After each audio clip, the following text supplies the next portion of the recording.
afternoon, good afternoon. And welcome, and welcome.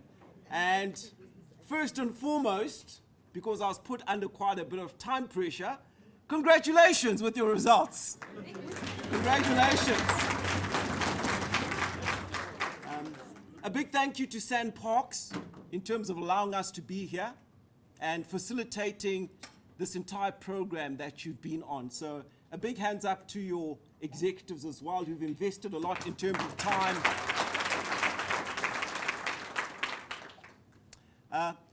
Folks, I'm going to do a very short speech, which is actually a privilege with both these cohorts, because I learned an incredible amount from you.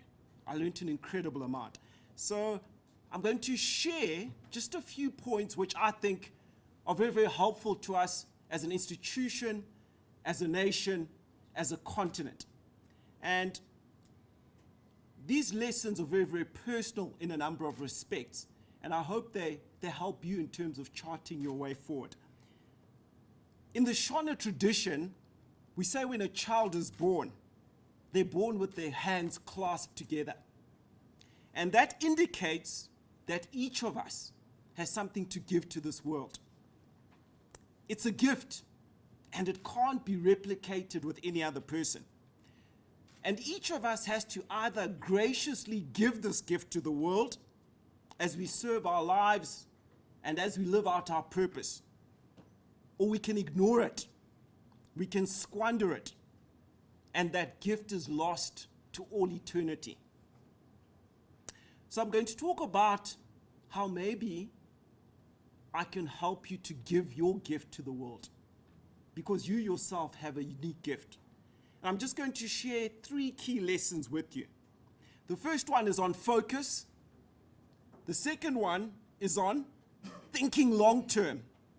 And then the last one is on dreaming big dreams. So what is focus? What is focus? I define focus as an application to specific priorities or goals. And you guys have just demonstrated it because you finished this course. The more focus you have in your life, the more clarity you have, the more purposefulness, the greater the probability of success. And I always have this discussion with my wife. When we're driving with my wife, she gets very, very upset with the taxi drivers. She gets upset with them because they cut in front of her, and sometimes she yells at them and she says things that aren't very, very pleasant. And the discussion I have with her is I say, she's actually using up her bandwidth. Every morning when you wake up, you've got this much bandwidth, and it's limited. And if you use your bandwidth on shouting at the taxi driver, getting upset or drawn into a conflict when someone draws you into it, by the time you need to do your best work, you're going to be exhausted. So a key aspect in life is focus.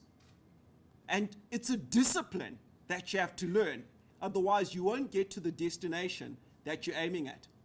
And I always argue with Mrs. Mak that I've got enough problems where I'm going to. I cannot be spending my bandwidth during the journey with the taxi drivers. So focus is key. Now you need to ask yourself, what's your focus? We need to ask ourselves, what's our focus as a country? What's our focus as a continent? There are limitations in terms of the bandwidth in all these particular scenarios. What do you spend most of your energy on? And where there's no focus, there's no discipline, there's no execution, there's no results. What is the focus of your life? The second lesson is on thinking long term, and also stepping out, following your hunch, being faithful to what you believe in. Now, Warren Buffett says something that really resonates with me in terms of thinking long term, and I'm going to quote him here. He says, no matter how great the talent or the effort, some things just take time. You can't produce a baby in 1 month by getting 9 women pregnant. Thinking long term is a lifestyle. It's not an event. And contrary to much religious thinking, God doesn't demand your perfection in order for you to think long term. God actually pursues you, hunts you down, receives you because you surrender, mainly from your imperfections. That is when we yield. In our brokenness, that is when we think much longer term in terms of the foundational issues in our life.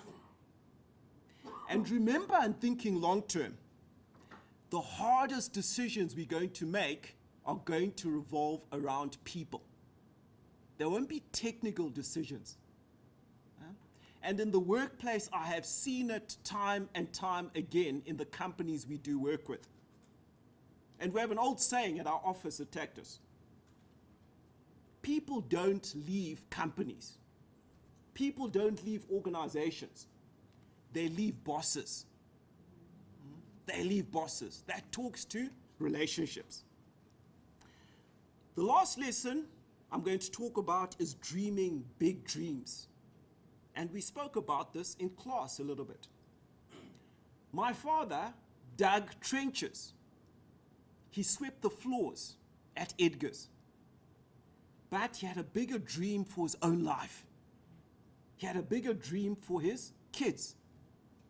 And as a parent, I understand that I've been fortunate enough and I've managed to get a very decent education, a professional qualification. I run my own business. I want better for my kids. I want much better for my kids. So what are you dreaming for yourselves? What are you dreaming for your kids? What are you dreaming for your country? What are you dreaming for your continent? Now, dreaming big puts you in the limelight. Because if you dream big and you articulate, you say, this is my dream.